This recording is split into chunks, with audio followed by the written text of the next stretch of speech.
But we are here, dudes. Thanks for clicking on the video. I suspect you are interested in this boat. This is the US version of the Zodiac Pro Open 550. The current version, I think, is simply called the Open 5.5. It's a 5.5 meter rigid inflatable boat based on a military design. It is a special craft for water operations, and this review will go heavy on philosophy, because sometimes when guys will show up into my boat reviews, we've only done one, the Futura last year, and here we did it as well, Oroville. And guys would roll in the video and go, why would you get that boat? Why would you not get a standard, I don't know, rigid hull boat? And there's actually some good answers to that. And so to cover that, we'll lead off the video with philosophy of use discussion. Before we get into that, let me tell you something that has been going on with this boat. It has seen heavy operations over the last year in the Pacific Ocean. Also the San Francisco Bay, also Monterey Bay. Whale watching duties, exploring, helping test TMP gear. So now we're inland. We're actually going to see fresh water for the first time in the Pro Open. It has never seen fresh water. It's always been in salt water. When we get closer, you're going to see some wear and tear on the boat just from, you guessed it, you know, corrosive salt water. We do our best trying to keep it clean, taking care of it. It is an asset. We will eventually sell it one day. And no, it's not paid off, in case you're wondering. Yeah, and we'll talk about upsides and downsides of the boat as we go. But I want you to think about this as we kind of morph over into philosophy of use. And this feature-length video, by the way, this is not a 5-10 minute video, which you usually see on these boats. It's going to be like 50 minutes long. There's so much to talk about. Have you ever been in an aircraft that is experiencing constant moderate turbulence? Not moderate chop, but moderate turbulence. If you can understand that, then you will understand the role and the philosophy behind the Zodiac rigid inflatable boats. We've taken this boat out in the Pacific Ocean, in the Bay areas, and the ride is so rough, it's just like that. It is constant moderate turbulence. It is so rough out on the water, you cannot even read your cell phone. You cannot open up the storage box here to grab something. You are hanging on basically for dear life so you don't get thrown from the boat. Is that true? Am I exaggerating at all? No. Now, Mrs. Nutnfancy has seen some bumps in this boat, but I've had other crew out there when we are literally in like 5-foot rollers, wind chop and spray out in the bay in San Francisco. It's a lot. And to answer the question, why would you get a rigid inflatable boat versus a standard boat, consider what I just introed with. A regular boat, there are some that can definitely handle it, but usually they're going to be longer overall width, they're definitely going to be heavier, they're usually going to be more expensive, and we just couldn't go with that. What I needed out on the bay, what I needed out on the Pacific Ocean, West Coast ops for TMP, is an ocean-worthy boat. That's what we need. We need something that is safe, that's ocean capable, that won't kill you out there, that is basically unsinkable. Okay, so that's one requirement. Of course, there's a lot of boats that could fill that role. But another thing is we don't live in California, yet this boat stays in California. So we rent a storage facility to put this boat in. That really kind of changes everything for your boat equation. So now you need something that's seaworthy, but has a pretty short overall length, and that kind of narrows it down. Most seaworthy boats are going to have a longer overall length. They're going to be much heavier. Maybe it's a cat hull design, but now I wanted something like 18 feet overall length that I could fit in a storage facility that we can afford. I mean, if I've got like a 21-foot boat, where do I store that out of the water? And I'll tell you this, I'm not storing it in the water, not in salt water. I'm not keeping like an expensive motor immersed in salt water all the time and just waiting for theft. I mean, again, we're leaving this boat abandoned for sometimes months at a time, right?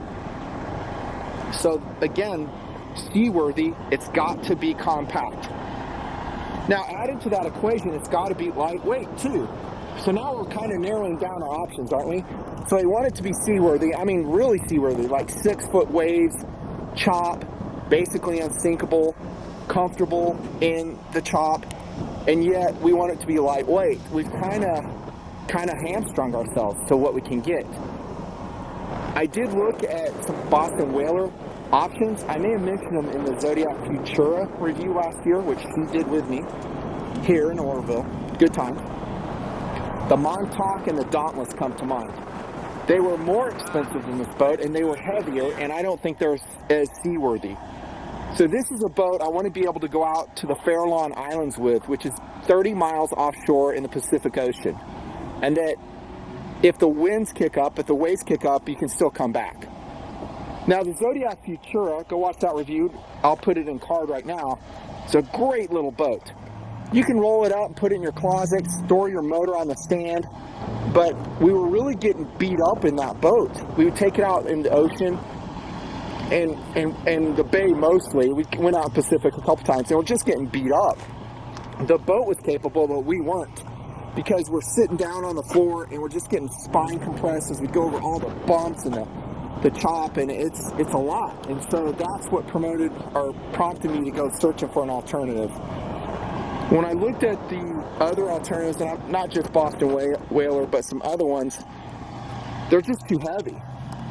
So, in getting back to storage, this is a boat that oftentimes I'm alone out in California, and I have to push it alone into the storage area.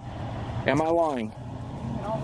And the storage area we have it in is not exactly level. I'm actually pushing it uphill. So it's a lot of work, and then I have to do a special tracking procedure. Long story, but I can't do that with a 3,000 pound boat. I definitely can't do it with a 5,000 pound boat. So consider that if you're asking the question, why would you not go with a boat? That's just a couple of the reasons. Another reason is this: I don't want to have to go out and buy a special vehicle to tow this. Consider what we're doing right now. So we've towed from our location we started at today. We've towed 5.5 hours. Don't hit the canoe. We used an old SUV that we've had forever. This is a Honda Pilot, a great SUV. If you ever find a used one of this era, I say pull the trigger. It is amazing. It tows this excellent. It's not overtaxed at all. It's just got a 6-cylinder engine. I do have some helper airbags in the back. Perfect setup. So now I don't have to go out and buy a very expensive truck for this. So lightweight, short overall length, easy to tow with, ocean capable. How many boats fit into that category? I know there's some. Here's another reason I like it too. We're talking philosophy of use. It is cool. I like it. I like the Zodiac rigid inflatables. The amount of boats like this that I've seen on the water in the last year here in California is this many. 0. I've never seen a Zodiac Pro Open out on the water. Either a 650 or a 5.5. Yeah, they're rare. We have been doing water operations in California for the last 3 years. We had the Zodiac Futura out for 2 years. This one has been out here for a year. 3 years total. San Francisco Bay, Pacific Ocean, off Monterey. We have seen 0 Pro Opens. 0. We have seen very few Zodiacs of any type out on the water. Occasionally I'll see an older Zodiac rib out there, but it's pretty rare. So it is definitely a second cool thing with the Zodiac. I go back, she goes back with Zodiacs all the way to the late 90s. We owned a Futura with the kids. We kind of got Zodiacs in our blood. We really learned to trust them. We had some pretty harrowing experiences in our Futura off Washington State and the San Juan Islands. Remember that? Go watch our Futura review. We talk about it there. We showed some vintage video of that experience. So we kind of learned to really love the Zodiac product. Not just for that, not just for the second cool, and we'll hit this again, but for the quality level of the boat. It is a well put together boat. But right now we're kind of focusing on the specialness of it, how it's very rare. It's kind of fun. You know, every time we put in somewhere, people will come up and talk to us about it. Now, we didn't get the boat just for that, but it's kind of fun to visit and kind of educate people on the capabilities of a rib, what it does. Something, interestingly, the European market has always got. Europe has always understood the advantages of a rigid inflatable boat. America, for whatever reason, just doesn't get it. I mean, yeah, in the coastal areas, you'll see some of them, but a lot of places you won't. So it is a second cool thing for sure. We're still talking POU. Another thing this boat has that a rigid standard fiberglass hull boat doesn't usually is weight carrying capability. So the weight carrying capability of this is totally insane. I didn't write it down, but it's something insane. That's amazing for a boat that is only 18 feet in overall length. That again fits in a very short, compact storage facility. Amazing. And it's unsinkable. It has 5 separate air chambers in its Hypalon 23-inch tube set going around here. If you can stay with the boat, even if it flips over, you'll be okay. Stay with the boat. And yeah, it can flip over. It's not perfect. I mean, one day, I'm going to talk about the engine power and what I have on this. One day I accidentally hit the throttle and it launched the boat to an almost vertical position off a wave. There was a sailboat crew right next to me. I hit it. I launched. It went up, not vertical, but I bet you 60 degrees. The boat came completely out of water. Everybody on that sailboat pointed at me and said, "Holy, look at that guy." It scared me. I did not mean to do it. The power to weight ratio of this setup is incredible. It is impressive. And you're going to be watching video throughout this review of over the last year of all the places we mentioned. And I'll try to kind of explain that in video form. It's very difficult though with the GoPro, maybe a handheld Sony like I have now, to kind of translate that in video form. Because sometimes you're looking at what we're doing, you go, oh, that looks pretty smooth. In reality, what we're doing is extremely rough. And it's really difficult to get video imagery. I'm going to try to get some drone footage of it tomorrow on Oroville Lake. It's almost impossible to get drone footage in the conditions I'm talking about because you're really just worried about safety. Even with a 2-person crew, one guy's driving, the other guy could be driving the drone, but to recover the drone in 5-foot waves, it's rough, dude. Can you do it?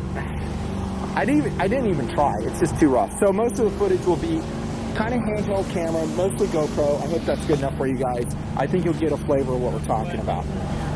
But Europe's always got the rigid inflatable boat. I hope one day America sees the advantage and they become more popular. I hope. But unsinkable, that's another thing. Second cool, we talked about that. Low maintenance is another reason. This boat, believe it or not, is a very low maintenance boat. It is expensive to acquire. I ain't gonna kid you. Zodiacs are not American made, they're made in France, and so they have to be imported. There's gonna be an exchange rate. There's very few dealers in the United States that have Zodiac products. You will usually have to order it and wait for it. Parts are not super easy to get if you need them. You're gonna have to wait for those too. Zodiac with their parts suck. They take forever. But on the upside, it's very low maintenance. You really don't have to do anything with this boat. Assuming you get a good motor, and that Yamaha is a good motor, and that you're taking care of it, you really don't have to do anything with the boat. It's simple. I like that. I don't need a boat here in California that's high maintenance. So every time we crank it up, we have an inboard outboard that needs service. You know, we have a V8 motor that has to get serviced, or it got flooded, or we have this problem with the motor. I cannot do that with my schedule. There's no way I can do TMP, do my work. That it has to be low maintenance. Another reason, philosophy of use, why we would go with the Zodiac product. It maintains resale value. So I told you one day we will sell this, and we will. It's going to maintain a lot of its value. That's the upside. So is it more than other boats? You know, I'm not a boat expert. It's really hard to say. I do know the Boston Whaler product, and I know they also maintain their value because they have such a great reputation. I like to think that Zodiac is basically the same way. That because people who know about Zodiac and how high quality the boat is, how capable the boat is, they'll go out of their way to search for it. It will maintain its value. So like 10 years down the road, we sell this, it ain't going to be for nothing. You can go out and look at Zodiacs that are like 10, 15, 20 years old, and you'll be amazed at how much they're still commanding, again, assuming that it's not an abused boat. And that might be a little bit harder to find. That it has a good owner, that had it covered, out of water storage, it's going to maintain its value. The downside is the buyers in the United States are fewer. Again, a guy goes out shopping for a hard shell boat, he may just walk past this and go, well, that's a goofy looking boat, I would never get that. it's only because he's ignorant to his capabilities and what it's all about. Not his fault. Hopefully this video will make inroads to that education. I hope so. But that's what's going on. You won't have like a ton of buyers. Like if we try to sell this in Utah, no way. It's not, no one in Utah wants this boat. They're like, what the heck is that? Why would I need it? They'd rather get a flat hold ski boat, something can create a wake to wakeboard behind, that they don't need an ocean going freaking Coast Guard capable Navy SEAL rigid inflatable boat. Philosophy of use. The big thing I want to really hammer home on this, on that POU discussion, is that it is seaworthy. It has a 24-degree V hole. That's the dead rise on this. So that is a very ocean capable boat. Again, it's designed that way. The Pro Open was. They do have other variations and less expensive interpretations of this formula, and their names are always changing. I may scroll across the screen some of the Zodiac product footage, but ocean capable. It's a pretty smooth ride for its length. Again, it's 18 feet 1 inches overall length. It's less pommeling than a lot of holes, and it's definitely safer. I think I made that kind of clear. POU discussion complete. I may flex back to that. First, before we go to the features of the boat, what we like about it, what we don't like about it so much, is you'll notice that it is on a trailer. And the trailer has to be specifically built for a rigid inflatable boat, because you can see how the V-hole rests, how deep it is. This one was put together by an associate of inflatable boat specialists in Ventura. They did a great job on it, and since it's running in salt water, I wanted an aluminum pure galvanized trailer, and that's what you see here. I put these stripes on it so it's safer, so people coming from the side will see the relatively long tow length of this boat when it's on there. We wanted an aluminum trailer because we towed the Futura in saltwater for 2 years, and that was an enameled coated trailer, and it is rusted big time, right? Right. The wheels, I mean, I got galvanized or aluminum wheels on that Futura trailer, but everything else I had to keep coated and greased constantly. It was high maintenance, and I wanted not a steel galvanized trailer because, again, I want it to be lightweight. The aluminum saves us a couple, I would say probably 150 pounds over a steel version. It's a non-tilt trailer, which we don't need. And getting back to our storage facility requirement, check this out. Inflatable boat specialists helped me fit it with a folding tongue. So this is my pivot point right here. So when we store it, comes undone, we fold it up, and now we've saved, what, 2.5 feet overall length? And it just barely fits in our storage area, doesn't it, Mrs. Nutton? Yep. Barely. Which is good, because if we had to go to a larger unit, we're looking at probably another $150 a month to store this thing out in Cali. Now, dudes, TMPers who watch my project all the time would say, well, why don't you tow it back to Utah? Well, we probably will someday, but California destroys Utah for water opportunities. I would say Washington State and California are my favorite western water states. Florida would be way up there, but that's clear across the country, and this boat may go to Florida, maybe to the Bahamas sometime. I would like that. That'd be a fun TMP adventure, going down the Bahamas in the Pro Open. But right now it's West Coast. California has the ocean, it has San Francisco Bay, which is amazing in its adventure and all the things you can see there. We did whale watching in Monterey down in this thing. We can go see the otters in Elkhorn Slough, right off Moss Landing. We did that in the Futura, not this boat. So that's the answer to that. Utah's very limited what it has out water. You have like Deer Creek Reservoir and some other tiny reservoirs that are low on water, just like Oroville Lake probably will be tomorrow. But a ton of people want to use them. No, not even close. All right, so these are vertical uprights on the trailer. I made these right here, the PVC supports. Actually, no, I think inflatable boat specialists, whoever made the trailer, had these, but I put the barber pole striping on them so they're high vis. That is reflective. I got that at Harbor Freight. Again, I have it all over the trailer because this is towing at night all the time. I put this pad on the Yamaha F115 motor so people won't run into it. Again, reflective here. It also protects the prop when you go back into the storage facility. Here's my rear transom tie downs. That's very important for hauling. You can see the bunks here. We're just kind of looking at the trailer and all that's set up. There's the transducer for the electronics. I'll mention that again, and I have a criticism about that as well. No problems on the trailer. I love the trailer.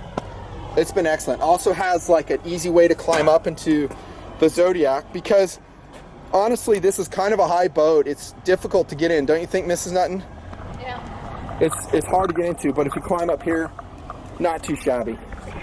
Okay, enough said. Oh, there's a brand, Magic Tilt. Magic Tilt. I couldn't remember what it was. I had to wait like a month for this trailer to be built. Worth it. Did not come with a spare tire. I had to go get that online. So that's a spare tire we added. Look at how worn this freaking wheel is, man. This is just putting in and out of storage right there. You can see how thrashed that is. Look at how rusted it is. Again, Pacific Ocean, its whole time. Okay, now at the heart, we're gonna go into the features of the boat now. At the heart of a rigid inflatable boat, just like the Zodiac Futura or any other inflatable boat, is you have a tube set. Okay, I considered a lot of different brands before we jumped into Zodiac. Now again, I love Zodiac. We have a history with Zodiac. Gotcha. But at the same time, I went out looking at everything to say, hey, Zodiac's still the best product at this price level. One thing I love about Zodiac is, well, like a lot of makers, these are actually made of Hypalon. If you go to our Futura review last year, it's actually a PVC fabric. I talked about Hypalon. It has to be hand laid. It's much more expensive, but it's very sun resistant. It's very gasoline and oil resistant. It's a more durable, tough, inflatable fabric. So Hypalon is excellent. One thing I've learned over the last year, though, is it has about the same level of air tightness as PVC. When I ran my PVC boats, I was always thinking, well, man, if I get Hypalon, I'll never have to top my tube sets off. That's not true. You'll still have some parasitic leaking coming off your tubes. If you've let it sit for like a month or more, you need to top your tubes off. And the inflation valves are right here. You'll see one here. There's one right here. And I thought there's another one. Maybe there's just 4. Anyways, they're located around here. Back several years ago, there was an original inflatable boat out at the Farallons, and they actually had a great white attack it. I'll look for that imagery, and they had the great white come up and bite one of their tubes. But like this boat, they had individual tube sets. So one tube deflated, the others were good, and they were able to get all the way back to San Francisco Bay on the rest of their tube set. They were chumming in the water, though. The great white didn't just come up and bite them out of the blue. They were actually egging it on with chum. But that's a good point to show you how they would function, how they'll get you back.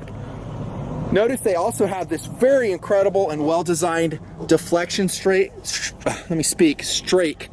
how that's kind of teardrop shaped under there? So that will deflect the water and keep the cockpit very dry. I talked about that in the Futura review. They do work. It's awesome. This is a relatively dry boat, amazingly. Again, our tubes are 23 inches high. You have a fiberglass hole that they're mated to. It sits pretty high out of the water. It's dry right up until you get into those big waves or the wind chop, and then you'll get sea spray coming into you. And it really depends on how you drive it too. If you drive it aggressively, you could get wet. But the strakes are good. They're also designed against, for docking. You can kind of see we have some rub marks here over the years. Normal wear and tear, which is always good. I have a heel guard put on here by Inflatable Boat Specialist. That is an additional thing. That's if we ever beach it, and we have. The one thing I'll say, and Inflatable Boat Specialists have been great, but when I got it delivered, it was coming delaminated down there right by the horizontal support, and it was kind of a nightmare re-gluing it. You can see I finally re-glued it using a marine adhesive, that black adhesive, and it worked, and it hasn't come off since. I didn't want to put that on, and it's a big procedure to get it on because you have to take the boat off, lift it, and I had really no facility to do that. I have facilities out here in California. Again, getting back to my low maintenance thing. Hypalon tube set, deflection strake, and also these are easily replaced if you keep the boat forever. So sometimes rigid inflatable boat manufacturers will actually glue their tube set onto the fiberglass hull. I think Avon does this, which is a great boat, but I talked to these guys and they said, hey, if you get that boat, And down the road, if you need to replace your tube set, it is extremely expensive to do it. It's like, we can do the work for you, but we have to completely delaminate the tubes off the fiberglass, and it's going to add a ton of money to your labor cost. He said, but the Zodiac uses a slip-on tube set to the rigid hole there, and it saves you money. Another benefit to Zodiac. And I don't know if there's other boat manufacturers doing that. I don't know. But again, going back to the Zodiac product. We do have some grab handles here. They are deep inside the cockpit.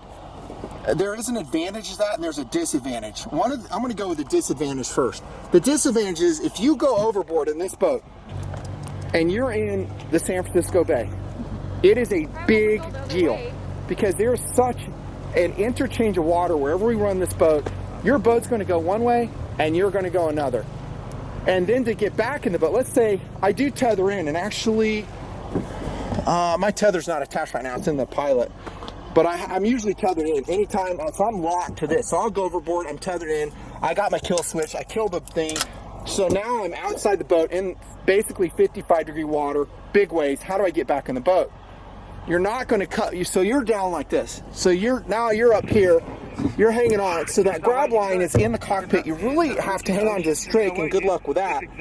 And you're actually going to come all the way back here. You have a grab handle here, hang on to it for dear life. Could mean your life, actually. Come back here, motor's dead because you hit the kill switch. Now you've got structure to hang on to. So once you get to the motor, you're good. This would be lowered, so you can stand on your cavitation plate and mount through here. But the Zodiac Pro Open series actually has a mini ladder. So you would unclasp that, fold down the mini ladder, and this is how you get back into the cockpit. But notice this grab handle is too deep in the cockpit, really to be of help when you're outside. FYI.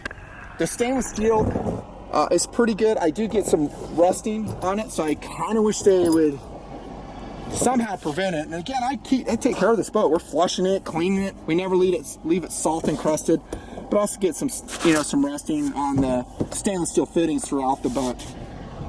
This right here is added as an additional feature. This is actually a big swim ladder that we have on the 550, and it was designed by Inflatable boat specialists. They're very good at this. They glued this on, so it's a big stainless steel ladder for scuba diving and for water skiing. We don't have it with us on this trip because it weighs like 40 pounds. It's heavy. Features of the Zodiac. Here's your bow. Very nice. This is your pulley for the anchor. So you sit this, knock it in, and so there's your roller for the anchor as it comes off the bow. We have navigation lights here. Starboard and port. You'll thread your line for your anchor right through there. This is not our anchor line. This is actually a bow line for tying off to a pier or something. I have it zip tied. And then we're going to climb aboard, and I'm going to show you some more features here in a second. I'm going to make sure I got everything on the exterior. This is additional right here. This is my Bimini top I got, and I'll try to find where I got it. It's not a Zodiac product. You can see I have it lashed on. I have the cover on it. A lot of the footage you're going to see is with the Bimini top extended. It is pretty much mandatory. We'll be using it tomorrow because you will get roasted with the sun without it. Amazingly, this boat, the Pro Open 550, and for that matter, the 650 with their performance levels, this Bimini top will hang. You may be wondering, how fast can you go with that nylon Bimini top? The answer is top speed, which for this boat, 5.5 meter with a 115, the top horsepower for this boat is about 41 miles an hour, at least in saltwater. And by the way, Inflatable boat specialists did a great job propping this motor up. It is insane. I forget the prop that they have on it. Let's see if we can see it here. It's a Michigan wheel, whatever that says. It's an awesome prop. I would not change the prop. Great hole shot, instant torque. If I repropped it down the road, maybe, again, like I mentioned before, I'd take some of the hole shot off of it and maybe go for top speed. Maybe. So the Bimini top, the one thing that I didn't like about it, it's not seaworthy. I've had to do all kinds of modifications to it, to include screwing these straps in, making reinforcement straps, making a front strap that can hold it better. Because underway on the Pacific, dude, this thing was blowing all over the place. It's made for a freaking inland lake or a pond. But the price is right, and it's lasted so long. I'm not too worried about it. I have these on here too. Look at all the salt in here, dude. I thought I cleaned this. Still got salt on it. I'm worried about this fitting right here. I hope it doesn't snap. They had a stainless steel version of this one, but I didn't want the extra weight. I just went with plastic. So I'm trying to take care of this. I glued this on with a Hypalon glue. I glued these patches on also. I bought those, I think, at Inflatable boats, and these are my tie-in points for my Bimini top when I erect it. Okay, on board we go. Talking about the features. How comfortable is the Pro Open 550? For that matter, this video will review the Pro Open 650, which is a 6.5 meter version of this one. They are pretty comfortable for what they are. Again, it's going to depend on your seat conditions. If you're going where we are, outside the Golden Gate, sometimes not so comfortable.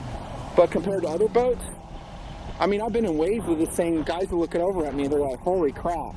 I mean, this thing can hammer. I mean, it can literally jump from wave to wave. That's how powerful this is.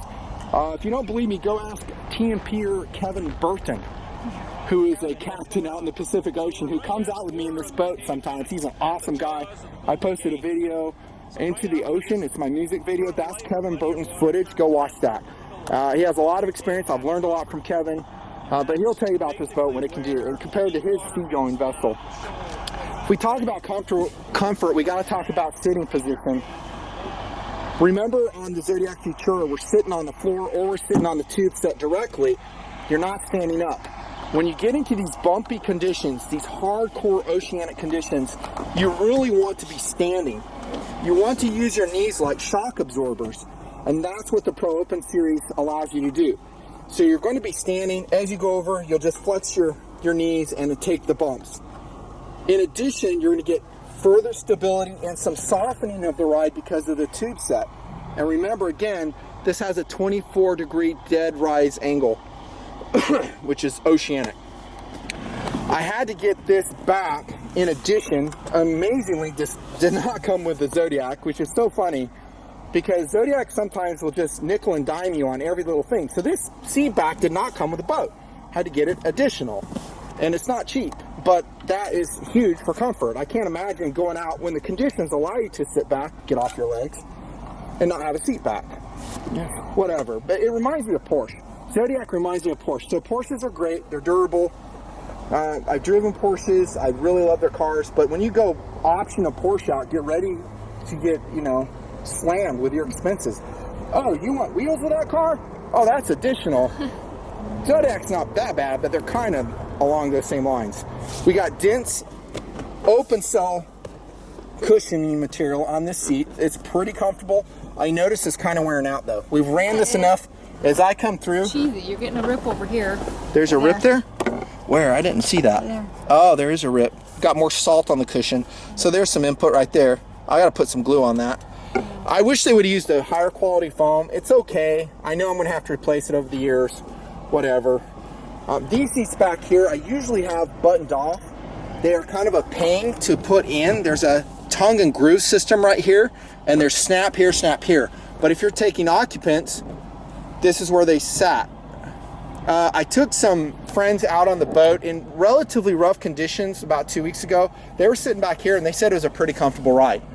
And I asked them repeatedly, like, hey, how's that working for you? And they said, it's pretty good.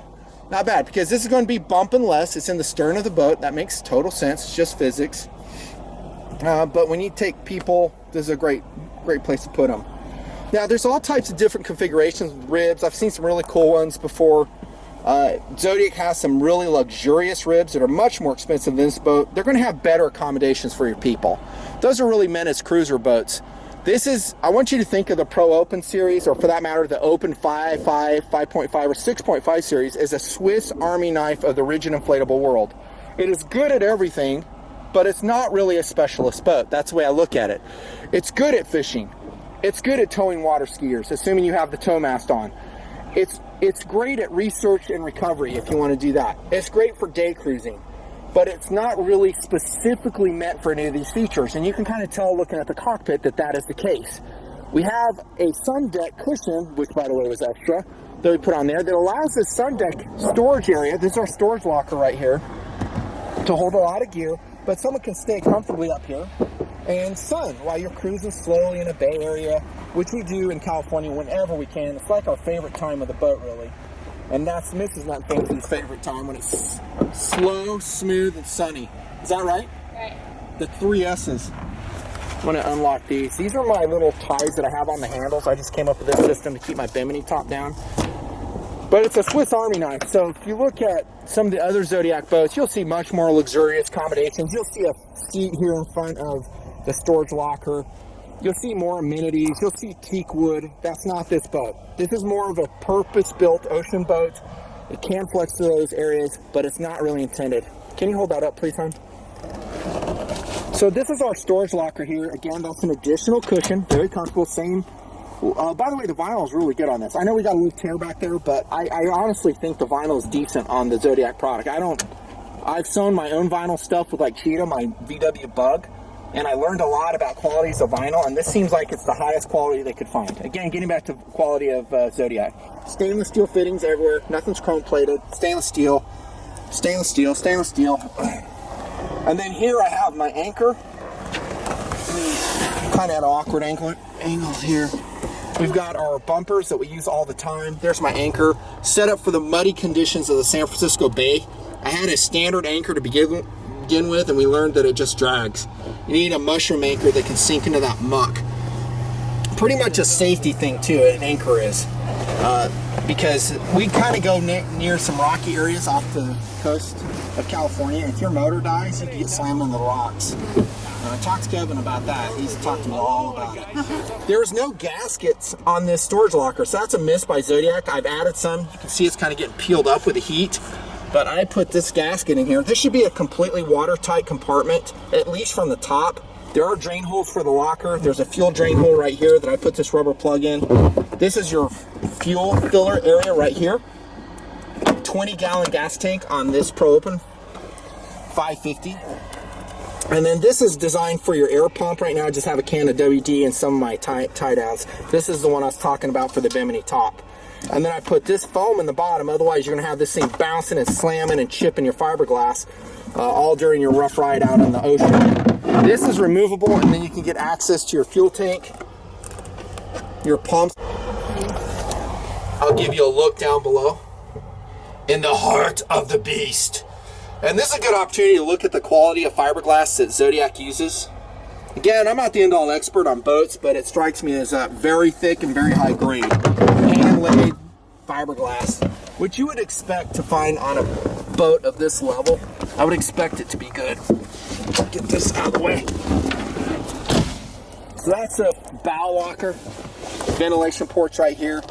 I always carry an extra gas can with me, because often we're going way off the coast. I haven't gone way off. I've gone 15 miles off the coast of California on this so far. I have not made it to the Farallones yet. Stay tuned. Thumbs up this video if you want to see some Farallon adventures in NoCal in the Pro Open 550. Wherever we go, though, we need to take gas with us. So I take this additional ATV gas can with me. I put some garbage stuff here, some vinyl garbage, some plastic garbage bags here so it doesn't leak. I really haven't found the perfect gas can. I'm just putting this into service. It works. I put these tie downs in the floor of the boat, and so far they have worked, and they've held through some really bumpy conditions once again. Non-skid material underneath the gas can. This is an access locker to the underneath storage area of this storage locker, which I'll tilt up for you here in just a second. Additional stereo installed. I think it is a Memphis product. Inflatable boat specialist put it in, and they did a great job with it. It's a very high quality installation. They either soldered or waterproofed all the connections. I haven't had any shorting out. I haven't had any problems with the stereo at all. A couple TMP stickers right here. I like that shark one. Basically, wherever we run this boat, we're in great white shark territory. Am I making that up? Or is it true? It's true. We run it in the red triangle. Look that up on Google, what the red triangle is. A criticism I have of this boat, and I don't know if it really applies to the European version of the Pro Open. I think it's called Open 5.5. It's actually a white boat. It has a completely different configuration. This windscreen is too short. And you've seen I've added a makeshift measure to extend it. It's a piece of polycarbonate, not plexiglass. I just have 3M double stick on it right now. have this to prevent it from getting slammed as we're under speed. I'm probably going to add something more permanent to extend it to this level. I'm 6'3", and this does not provide a wind bubble for me at all. And when you're out on the bay, or for her, when you're out on the bay and it's what, sometimes you're out there, it's 50 degrees and you're freezing, you want to get out of the wind. That may be a downside to this boat, is you do not really have a cabin. You're exposed. So you want to go with a cabin, you're going to have to go, and you want to stay in the Zodiac line, you're going to have to go with a Neos or like a Zodiac Hurricane and spend a lot more money.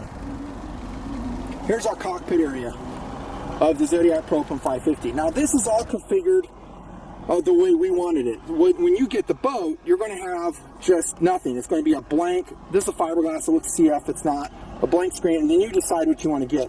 I've got a Raymarine VHF radio, there's my Memphis stereo, I added this temperature gauge, which in the sun says 117 degrees, Mrs. Nutton. And can't be. And this is my multi-function Raymarine chart plotter, depth sounder, everything. Let me turn my battery switch on right here, which is back here in this compartment. This is your battery switch. Here, there's my patch kit. You can see the battery back there.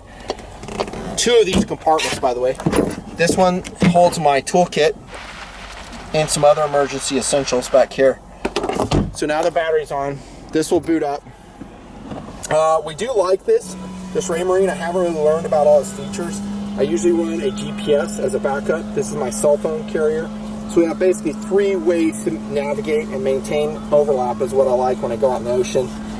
And then this is really cool. So this is a Yamaha display, and I'm going to roll in footage of this.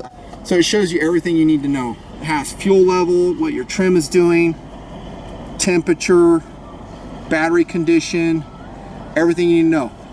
One thing I've noticed though is that the speed sometimes will just go bye-bye. So we'll be driving along and the speed's accurate because I'm looking at it on GPS, but sometimes it'll just dash out. So there's probably an impeller getting clogged with mud from the bay or something. This is really helpful. So it has an instantaneous economy readout, so what your miles per gallon is, and then what your fuel flow is. I usually try to stay around 4.5, which is a good time to talk about the engine. Here's a quick look at the Raymarine product. So we got chart, fish finder, haven't used that much. Radar, I don't have radar on this. Dual fish, you can actually have a dual display. I do use a chart function all the time. I'm not going to review that now, it's just too much. The motor is amazing. So this motor, or this boat is actually designed for a 90 horsepower motor. I upgraded it to a 115. This gets back to my experience with the Futura, which I always wanted more speed. I'm a speed guy. I like going faster. I think after running this motor, it might be a little bit too much. Like I mentioned, you can bump these throttles out on the ocean and it will literally throw you out off the boat if you're not hanging on to these stainless steel grab bars. Am I making that up? Back me up here. No.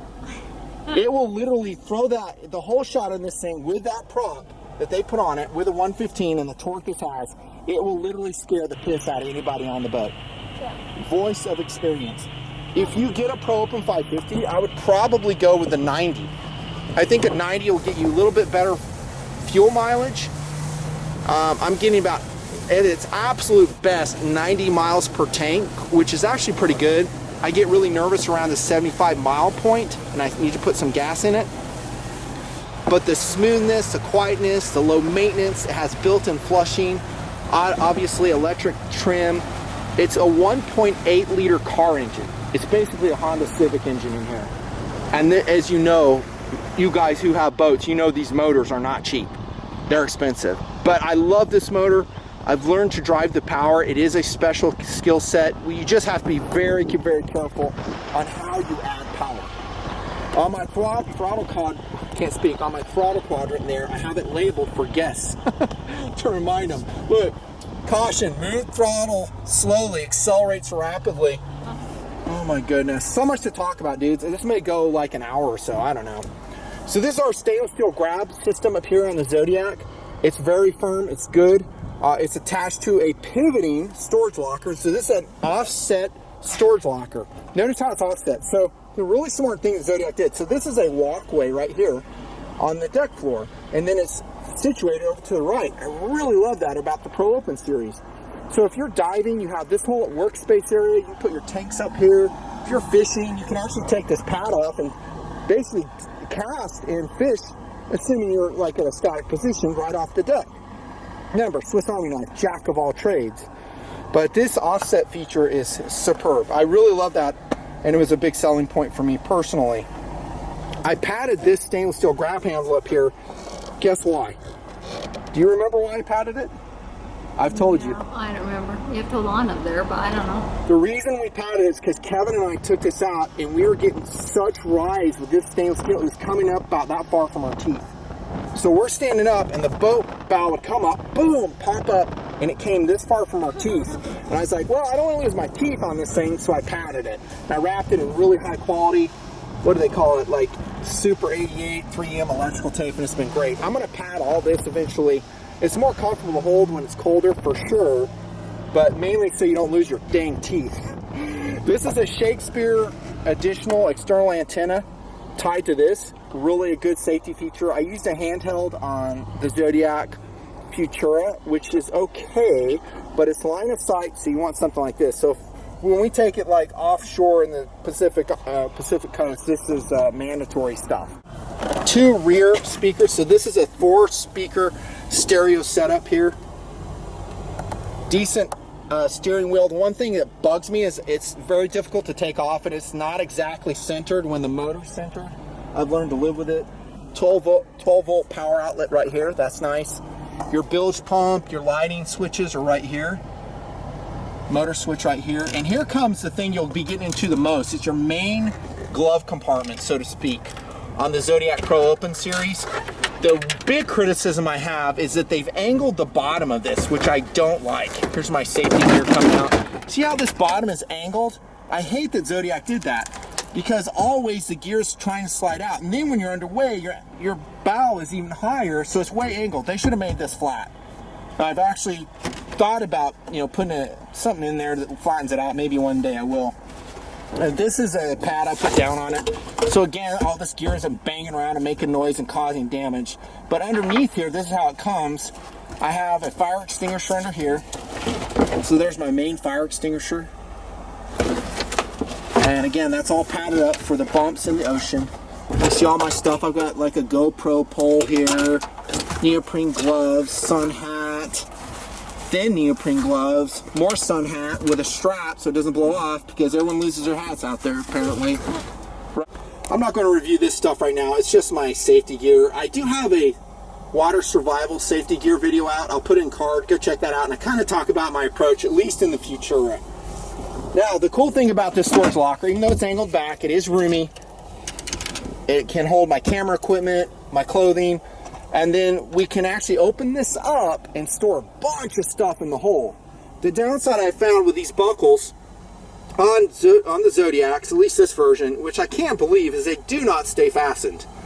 I cannot for the life of me figure out who actually tested this boat, because as soon as we went out in the bumps, these would always come undone. So here we're in, again, moderate turbulence. That's an aviation term. I'm a pilot, but if you've ever been in moderate turbulence, again, you know what I mean. And these are undone. Now, my whole storage locker wants to come undone, which is very, very bad. That's a safety issue, because guess where your grab handles are located? On the storage locker. So literally, it could pivot up like this. Take this one off. Like that. And so the system I came up with was just a pin with a cotter pin, and that works great. Makes getting into it a little bit more time consuming. Whatever, it is what it is. This right here is your door locker that I talked about before. Front access, you can see the wiring job on the Memphis speakers. Again, I think Inflatable Boat Specialist did a great job wiring. A lot of avionics here. Again, the radio, the stereo, the MFD, I call it the MFD, the multi-function display.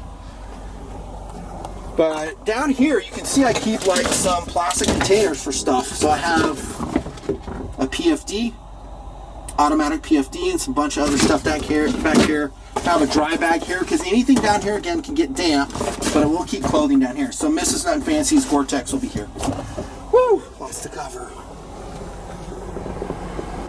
when you're driving, I forgot to mention that you can put your feet up on these, of course. Do you do that when we're running? Yeah, no? I have to. You do? Short. Well, how do you think the comfort is on the when you're sitting on this versus the sit-down Futura? How is it? It's comfortable, but I prefer to sit in the back. Back here? Just because I'm so short. Back here? Yeah, because I feel like up here I'm like sliding around. Remind them how tall you are. 5 feet. And a quarter inch. I have to, if I stretch, I have a quarter. So, okay. I mean, I feel like for me, I'm so far back from the hole. Yeah. So if it's choppy, yeah, I feel like I'm just going to be bouncing around. You're holding on right here, but it's too far for you to grasp up here. Yeah, unless you're standing. I can't, it's hard for me to hold in two places. So that gets to the criticism that we'll say is we kind of wish this was adjustable. So it'd be cool if this was on a sliding rack, something really durable and strong, that you could actually adjust the position of this horizontal bench seat. That's my first criticism. And then also, I wish they had made available to the user a shock absorbing seat. I have seen these in some of the European inflatables. They're really cool. They're like a hydraulic shock absorbing seat. You see kind of in some commercial buses. And man, it'd be really cool to have that. So yeah, 2 of them, lightweight as possible, made of CF or something, but it's where you could be sitting down as we do the boating we do. And then you have like a 4-point restraint. That would be cool. You ain't going to get it in this version. Well, it probably fits you. Well, it'd be like a car seat. It'd fit you too. Yeah. I put this on during our transport because I went back to check on the boat and I saw this lid completely open. It was like this. Oh, look, that stainless steel wire snap. That's why. So that has a retention wire. Awesome. Right here. So I got to fix that.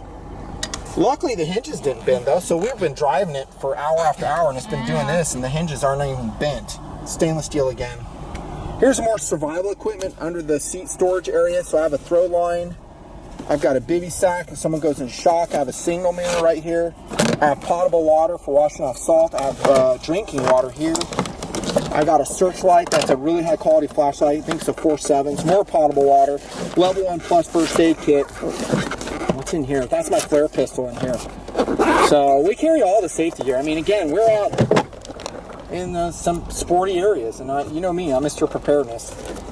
So all that goes here. And anyone who goes in the boat, if you guys take them out in such conditions, they have to be checked out to where everything is. So I tell them where the fire extinguisher is, procedures for starting the motor, procedures for running the boat, everything. That everyone has to know everything. Like Mrs. Nutnfancy's all checked out, because if I go overboard, it's up to her to come get me. Turn this battery off. These are actually fishing rod holders back here, not just for the seat, because you can pull these out. You can actually troll these. I haven't done it yet. I don't know if they're ideal. To be honest, I don't know if this is the ideal fishing boat either, the Pro Open series. Jack of all trades, yeah, but I think fishers like live wells, they need more storage. They want more places to stand. This is relatively roomy, don't you think, inside? Yeah. I didn't tell you, but it has an 8-foot 2-inch beam in the Pro Open 550. The 650 is the same way. Technically, it carries 11 people. Did you know that? No. This is rated for 11 people.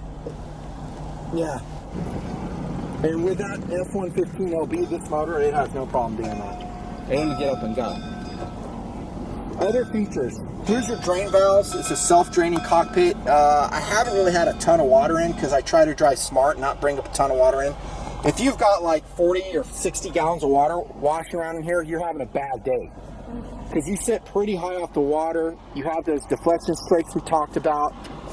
Something's going on where you kind of need to change the way you're driving the boat, unless you're caught in a storm or some unfortunate situation, which can't happen. But, so I do get maybe on a really sporty day out on the ocean, I'll get maybe 2 or 3 gallons of water back here, and we'll drain them out that way. I think we're coming to the end of features, dudes. That's it. Remember the weight of this, and I don't know if I really told you specifically, but this boat, the 550, weighs 932 pounds. Wow. Which is lightweight considering. That's without the motor. Now, if you put an F90 LB, this is a long shaft, 20-inch long shaft Yamaha, that motor weighs 353 pounds. This one's heavier. It's 377 pounds. Yamaha F115 LB. But you're still looking at it, even with fuel, everything on board, I bet you we're still under, what, 1,500 pounds? So that's a rig that my SUV can tow. Again, getting back to philosophy of use, this is an ocean-capable boat, relatively comfortable, definitely capable. Very short overall length, gives a ride almost like a catamaran in the chop, and it weighs under 1,500 pounds. Again, that's pretty cool. Now, I really love the Boston Whaler product. I looked very closely at the Dauntless and the Montauk's, and I had a lot of good input from guys that own them. I have friends that have those boats. It's really hard to find a clean used one, and then also they're pretty basic. For the pricing that I was willing to spend, those boats are really basic. Actually, this has more amenities than those boats. Everything that I'm showing you, like the sun deck, the cushions, the aft seating, at least, I don't know which version of Montauk, but it seems like this was a more comfortable boat. Subject to change. I mean, the models are always changing. Yep. Now, downsides of the boat. I've kind of covered them as we've gone along. I've talked to you about the quirks. The biggest quirk is it's a rare boat. It's hard to find parts. You need parts. For instance, let's say I lost this plug. Then we take it out, we put it in the quick release holder, and I have someone helping me, and it doesn't stay in there, and I lose that. Now I've got to go to Zodiac, or actually Inflatable Boat Specialist, and say, hey, I need that plug. I could be waiting 5 months for that plug. It's a French-made product. Who knows when they're going to get it to you? All the dealers complain about that. The good side is not much breaks. It lasts. It's been that way with all the Zodiac boats we've had. Can you remember anything breaking on our other one? Nope. How about our second feature? Anything ever break on that? Any hole delamination? Any problems with the transom and the motor? No. Nothing. That's the good side. I've talked to some quirks like the latches and stuff like that. It's not a perfect boat. No boat is perfect. You're just going to have to figure out what you want to do with your boat. But again, for the Nutnfancy project, we needed kind of an ocean-going vessel. You know, to test watches, to go scuba diving off of eventually, that's the plan. You know, I can't run out there with a freaking John boat. We tried to do it with a Futura, and that's great, but I was just literally getting beat up. What would I say after I came off the water about my back in that boat? Back keel. I'd be like walking like Yoda from Empire Strikes Back in Dagobah. That's what I looked like. Comfortable boat. Notice I'm sitting on the tubes, by the way. People can sit on the tubes all day long. It's actually pretty cushioning and fun. Mostly I find most of the guys and gals that I take on the boat are riding on the cushions. They like it. I talked about the seating arrangement and the downsides on that.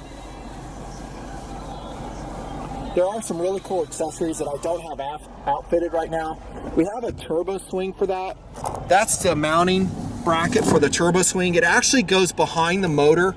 It's kind of a U-shaped apparatus, and it's designed to carry water skiers and tubers. And actually you can tow boats with it too to a certain weight. So turbo swing. I usually keep that off because it's just additional weight. I don't need it. We got some tie-in cleats back here. I didn't show you those. And that's where your lighting is attached, so your light pole will go right there.